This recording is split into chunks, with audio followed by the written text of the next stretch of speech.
Être panafricain, je crois, c'est vivre d'abord avec son temps.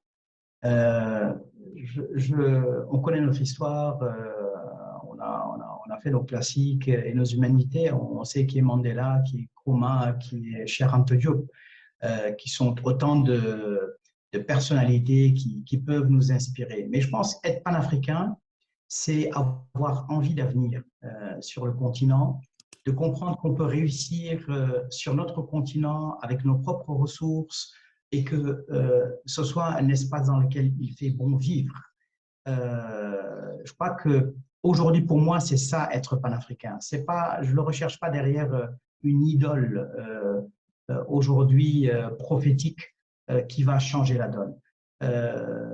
Tous, je pense, nous avons cette secrète ambition de pouvoir se promener partout sur le continent et d'y être à l'aise, de voir des gens épanouis, profiter des richesses de leur pays et d'être confiants dans l'avenir qui vient. Donc ça, c'est pour la première question, c'est quoi être panafricain?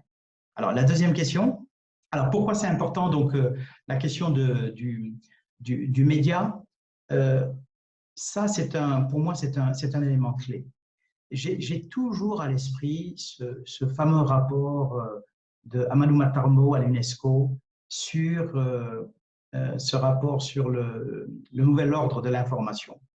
Et je pense que euh, l'occasion l'occasion de Covid ou de la guerre en Ukraine montre à quel point un média est déterminant. Et beaucoup de télévisions, j'ai l'impression qu'en réalité, c'est des filiales des ministères des Affaires étrangères des pays desquels ils relèvent. Donc, ça montre que plus que jamais, la question de l'influence est clé.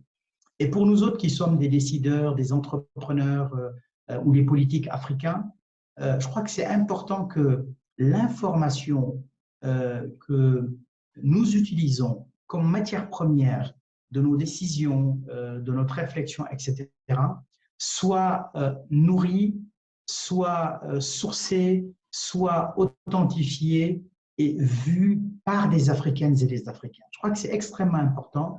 Ça évite des biais cognitifs, mais également des biais de perception qui peuvent être liés à l'histoire, qui peuvent être liés à des intérêts géopolitiques, etc. Et c'est pour ça que je suis toujours très impressionné et admiratif de ceux qui aujourd'hui montent des agences comme ANA ou des supports panafricains et qui résident sur le continent.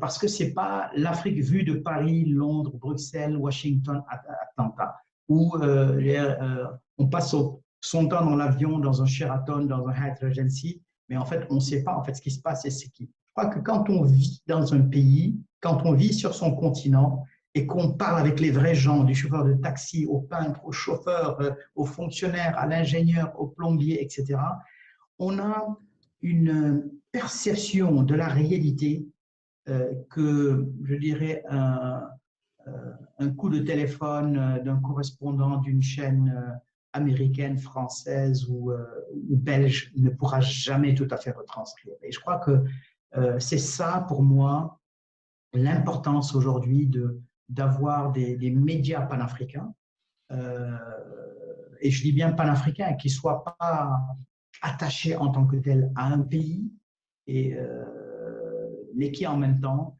reflètent, je dirais, l'actualité d'un continent en mouvement. Et on a besoin de ça. On n'a pas de continent fort quand on n'a pas une information de qualité, parce que ce sont ces informations qui viennent nourrir euh, les stratégies et les décisions que les décideurs prennent, que les entrepreneurs prennent tous les jours.